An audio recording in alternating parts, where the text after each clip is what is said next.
ओम नमः शिवाय। हर हर महादेव।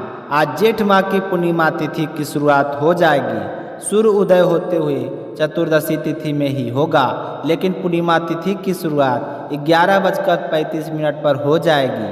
आज बट पूर्णिमा व्रत रखा जाएगा, जो सुहागिन महिलाएं अपने पति की लंबी उम्र और सुखद दाम्पत्य जीवन के लिए रखती है। यह व्रत बट सावित्री व्रत के समान ही होता है। इस व्रत में भी बरगद के पेड़ की पूजा की जाती है और व्रत रखा जाता है।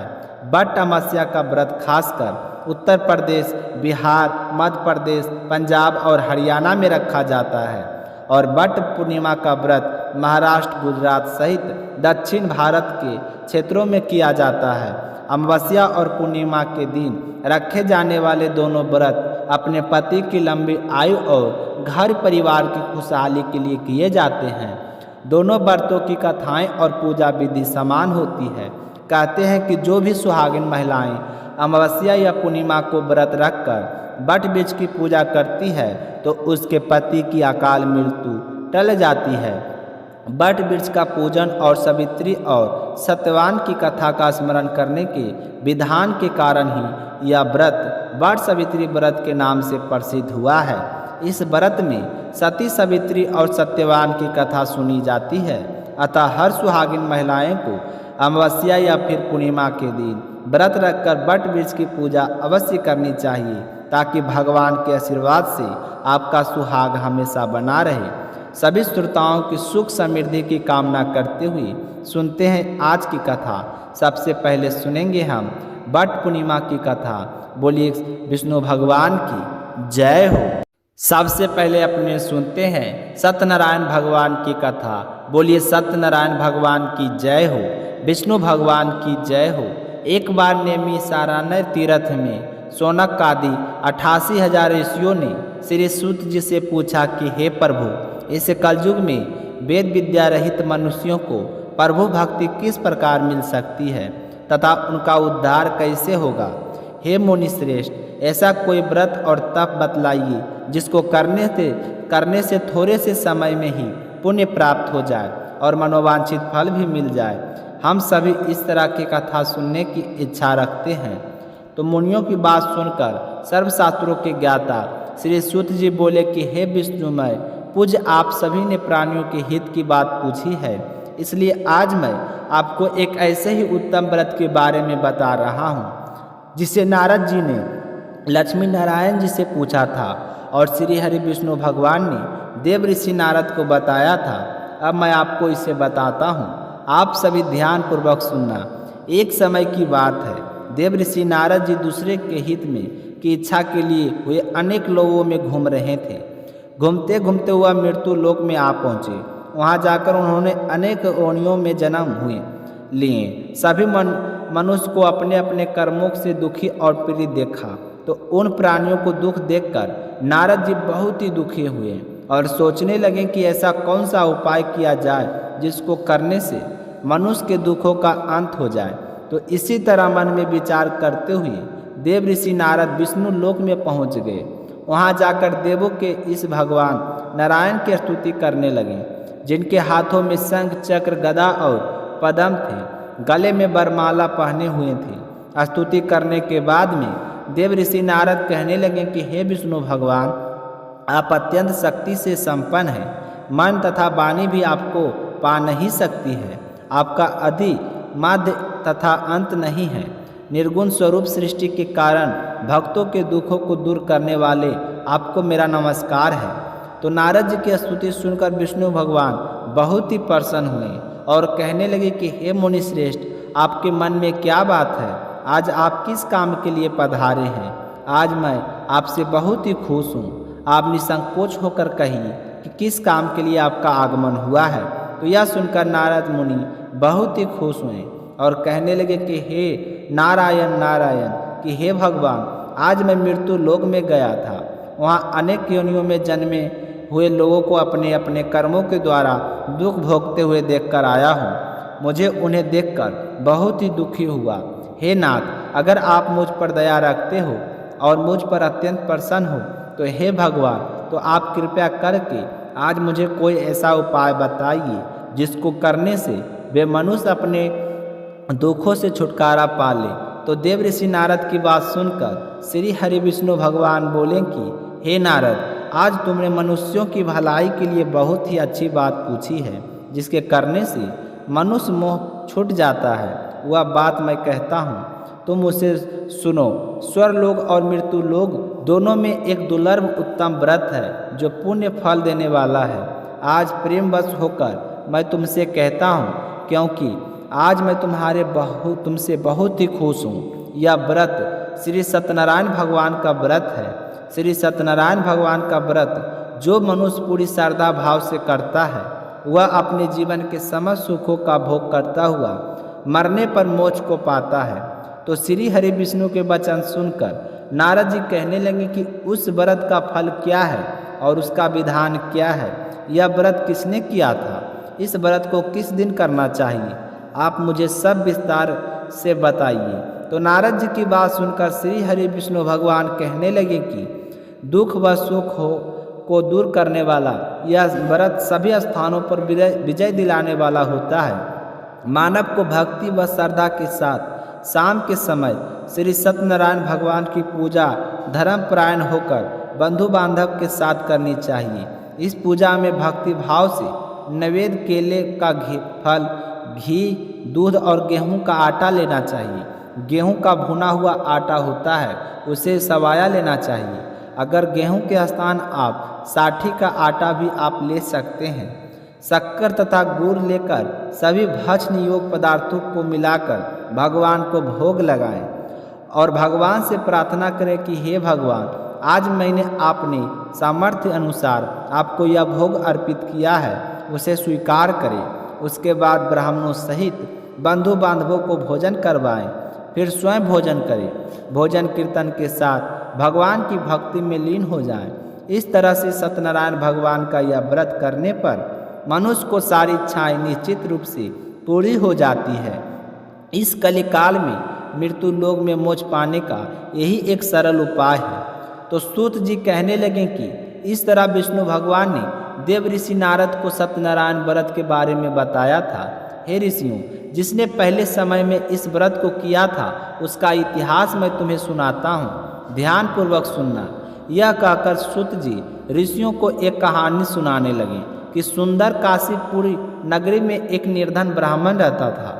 भूख प्यास से परेशान हुआ धरती पर घूमता रहता था। जब इस तरह उसे परेशान देखा तो ब्राह्मणों से प्रेम करने वाले विष्णु भगवान ने एक दिन ब्राह्मण का भेष बनाया और उसके पास जा पहुँचे और जाकर कहने लगे कि हे ब्राह्मण, नित्य दुखी होकर तुम पृथ्वी पर क्यों घूमते रहते हो?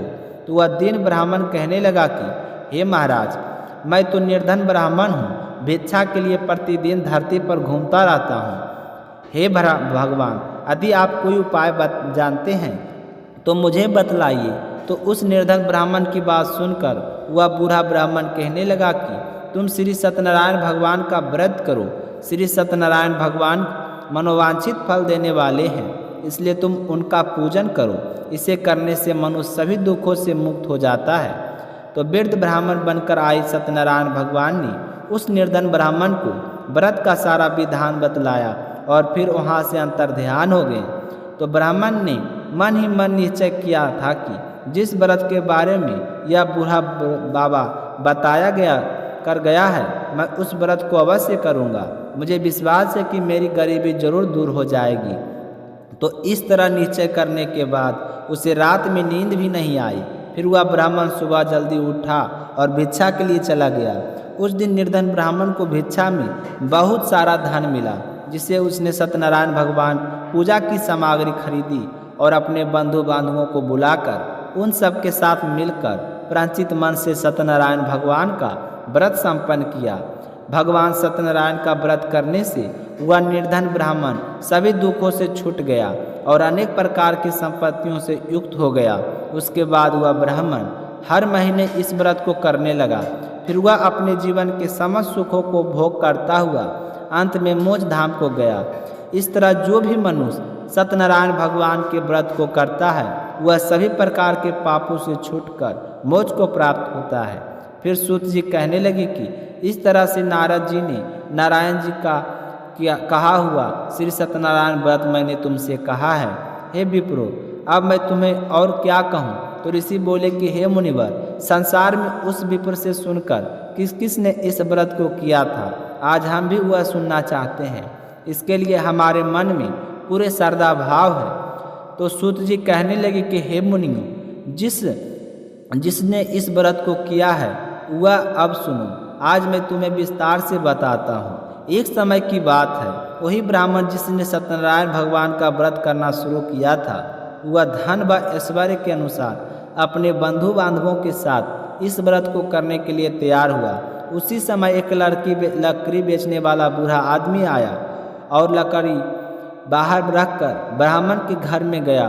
तो प्यास से दुखी हुआ लकड़हारा उस ब्राह्मण को व्रत करते हुए देखकर हाथ जोड़कर प्रणाम किया और फिर पूछने लगा कि हे ब्राह्मण देवता, आप क्या कर रहे हैं? इसके करने से क्या फल मिलता है? तो लकड़हारे की बात सुनकर ब्राह्मण कहने लगा कि यह व्रत सब मनोकामना को पूर्ण करने वाला श्री सत्यनारायण भगवान का व्रत है। इन्हीं की कृपा से मेरे घर में धन्य धान की प्राप्ति हुई है। इससे पहले मैं बहुत ही गरीब था। इस व्रत के बारे में मुझे एक बूढ़े बाबा ने बताया था, तभी से मैं इस व्रत को कर रहा हूँ। तो वह लकड़हारा कहने लगा कि हे ब्राह्मण देवता, आप मुझे भी इस व्रत की सारी विधि बतलाइए, मैं भी इस व्रत को करना चाहता हूँ। तो लकड़हारे की बात सुनकर उस ब्राह्मण ने लकड़हारे की व्रत की सारी विधि बतला दी। तो सारी विधि जानकर लकड़हारा बहुत ही प्रसन्न हुआ और चना अमृत लेकर प्रसाद खाने के बाद वह अपने घर आ गया और सोचने लगा कि आज लकड़ियाँ बेचने से मुझे जो भी धन प्राप्त होगा, मैं उसी से श्री सत्यनारायण भगवान का उत्तम व्रत करूँगा। मन में ऐसा विचार करके वह लकड़हारा सिर पर लकड़ियाँ रखकर उस नगर में बेचने चला गया जहाँ पर धनी लोग ज़्यादा रहते थे। तो भगवान की कृपा से उस दिन उसे अपनी लकड़ियों के दाम पहले दिन से 4 गुना अधिक मिले थे। तो लकड़हारा बहुत ही प्रसन्न हुआ, भगवान का धन्यवाद करता हुआ सत्यनारायण भगवान की कथा की सामग्री लेकर घर आ गया। घर आकर उसने अपने बंधु बांधवों के साथ विधि विधान से श्री सत्यनारायण भगवान का पूजन और व्रत किया। इस व्रत के प्रभाव से वह बूढ़ा लकड़हारा धन पुत्र आदि से युक्त होकर संसार के समस्त सुखों को भोग करने लगा और अंत में बैकुंठ धाम को चला गया। फिर श्री सूत जी कहने लगे कि हे श्रेष्ठ मुनियों, अब मैं आगे की कथा कहता हूँ। पहले के समय में उल्कामुख नाम का एक बुद्धिमान राजा रहा करता था। वह सत्यवक्ता और जितेंद्रिय था। प्रतिदिन देव स्थानों पर जाता और निर्धनों को धन देकर उनके कष्ट दूर करता था। उनकी पत्नी कमल के समान मुखमाली तथा सती साध्वी थी। भद्राशिला नदी के तट पर उन दोनों ने श्री सत्यनारायण भगवान का व्रत किया। उसी समय साधु नामक एक विषय वहाँ आया। उसके व्यापार करने के लिए बहुत सारा धन भी था। राजा को व्रत करते हुए देखकर वह विनय के साथ पूछने लगा कि हे राजन, भक्ति भाव से पूर्ण होकर आप यह क्या कर रहे हैं? मैं भी सुनने की इच्छा रखता हूँ, कृपया करके मुझे बताइए। तो उसकी बात सुनकर राजा कहने लगे कि हे साधु, अपने बंधु बांधवों के साथ पुत्र आदि की प्राप्ति के लिए महाशक्तिमान श्री सत्यनारायण भगवान का व्रत और पूजन कर रहा हूँ। तो राजा के वचन सुनकर साधु ने आदर से कहा कि हे राजन, मुझे इस व्रत का सारा विधान बतलाइए। आपके कहे अनुसार मैं भी इस व्रत को करना चाहता हूँ, क्योंकि मेरे संतान नहीं हैं और मुझे विश्वास है कि इस व्रत को करने से अवश्य मुझे संतान की प्राप्ति होगी। तो राजा से वह व्रत की सारी विधि जानकर व्यापार चला गया। व्यापार से निवृत्त होकर फिर अपने घर आ गया। घर आकर उसने अपनी पत्नी को संतान देने वाले उत्तम व्रत के बारे में बताया और कहा कि जब मेरी संतान होगी तब मैं भी इस व्रत को किया करूँगा। तो साधु ने इस तरह के वचन अपनी पत्नी लीलावती से कहे थे। एक दिन लीलावती पति के साथ अनादित हो संसारिक धर्म का परवर होकर सत्यनारायण भगवान की कृपा से गर्भवती हो गई। 10वें महीने उसने बहुत ही सुंदर कन्या को जन्म दिया। वह कन्या ऐसे बढ़ने लगे जैसे शुक्ल पक्ष का चंद्रमा बढ़ता है। माता पिता ने अपनी कन्या का नाम कालावती रखा। एक दिन लीलावती ने मीठे शब्दों में अपने पति को याद दिलाया कि अपने सत्यनारायण भगवान के जिस व्रत को करने का संकल्प लिया था उसे करने का समय आ गया। आप इस व्रत को करिए। तो वह साधु कहने लगा कि हे प्रिय, इस व्रत को मैं उसके विवाह पर करूँगा। इस प्रकार अपनी पत्नी को आश्वासन देकर वह नगर को चला गया। कालावती पिता के घर में रहकर दिनों दिन बड़ी होने लगी। साधु ने जब एक बार नगर में अपनी कन्या को सखियों के साथ खेलते हुए देखा तो तुरंत ही दूत को बुलाकर कहा कि मेरी कन्या विवाह के योग हो गई है। अब तुम जैसी सुंदर मेरी कन्या है वैसा ही सुंदर योग का वर उसके लिए तलाश कर लाओ। तो साधु की बात सुनकर दूत कंचन नगर में जा पहुंचा। वहां देखभाल करके एक सुयोगवानी पुत्र को ले आया। संजोग लड़के को देखकर साधु भी बहुत ही खुश हुआ। उसने अपने बंधु बांधवों को बुलाकर शुभ मुहूर्त देखकर अपनी पुत्री का विवाह कर दिया। लेकिन दुर्भाग्य की बात यह थी कि साधु ने अभी भी श्री सत्यनारायण भगवान का व्रत नहीं किया था। तो भगवान श्री सत्यनारायण उस पर क्रोधित हो गए और श्राप दे दिया कि हे साधु, तुझे दारुण दुख प्राप्त हो। साधु इस श्राप से अनजान था। वह अपने कार्य में कुशल था। तो वह अपने जमाई को लेकर समुद्र के पार स्थित दूसरे नगर में चला गया। वहां जाकर ससुर जवाई दोनों मिलकर केतु राजा के नगर में व्यापार करने लगे। एक दिन भगवान सत्यनारायण की माया से एक चोर राजा का धन चुराकर भागा जा रहा था। उसने राजा के सिपाहियों को अपना पीछा करते हुए देखा तो वह डर गया और उसने जो चुराया हुआ धन था उसे छुपा दिया जहां साधु अपनी जवाई के साथ ठहरा हुआ था और खुद वहां से भाग गया। राजा के सिपाही जब वहां पहुंचे और ससुर जवाई के पास वह धन पड़ा हुआ देखा तो उन्होंने समझा कि यह धन इन्हीं ने चुराया है। तो दोनों ससुर जवाई को बांधकर राजा के पास ले आए और खुश होकर कहने लगे कि राजन, हम 2-4 पकड़ कर लाए हैं, अब आगे क्या करना चाहिए, आदेश कीजिए। तो राजा ने कहा कि उन दोनों को कठिन कारावास में डाल दो और उनके पास जो भी धन है वह सारा छीन लो। तो श्री सत्यनारायण भगवान के श्राप से उन दोनों ससुर जवाई को जेल खाने में डाल दिया। अब दोनों बहुत ही दुखी थे। सोच रहे थे कि हमने ऐसे कौन से कर्म किए थे जिसकी वजह से आज हमें यह सब कुछ भुगतना पड़ रहा है। उधर साधु के घर पर साधु की पत्नी बड़ी ही दुखी हुई, क्योंकि घर में जो धन रखा था उसे चोर चुरा कर ले गई। शारीरिक तथा मानसिक पीड़ा व भूख प्यास से बेहाल अन्न की चिंता में एक दिन कालावती एक ब्राह्मण के घर गई। वहाँ उसने श्री सत्यनारायण भगवान का व्रत होते हुए देखा तो वहीं पर बैठ गई, कथा सुनी और प्रसाद ग्रहण करके रात को घर आई। तो उसकी माँ पीछे चिंतित हो गई कि आज पता नहीं कालावती कहाँ चली गई। तो जब वह घर आई तो उससे पूछा कि हे पुत्री, तू अब तक कहाँ थी, तेरे मन में क्या है। तो कालावती ने कहा कि हे माता, मेरे मन में कुछ भी नहीं है, मैं तो एक ब्राह्मण के घर गई थी। वहाँ श्री सत्यनारायण भगवान की कथा हो रही थी। उनके घर में सत्यनारायण भगवान का व्रत रखा गया था, तो मैं तो वहीं पर बैठकर कथा सुनने का वचन सुनते ही लीलावती को उसी समय याद आ गया कि उसके पति ने श्री सत्यनारायण भगवान के व्रत का संकल्प किया था और आज तक उस व्रत को नहीं किया है। मुझे लगता है कि यह सब कुछ हमें सत्यनारायण भगवान का दोष लगा है। तो उसी समय भगवान के पूजन की तैयारी करने लगी। लीलावती ने अपने परिवार बंधुओं सहित सत्यनारायण भगवान का पूजन किया और कहा कि हे भगवान, हमारी गलती क्षमा करो।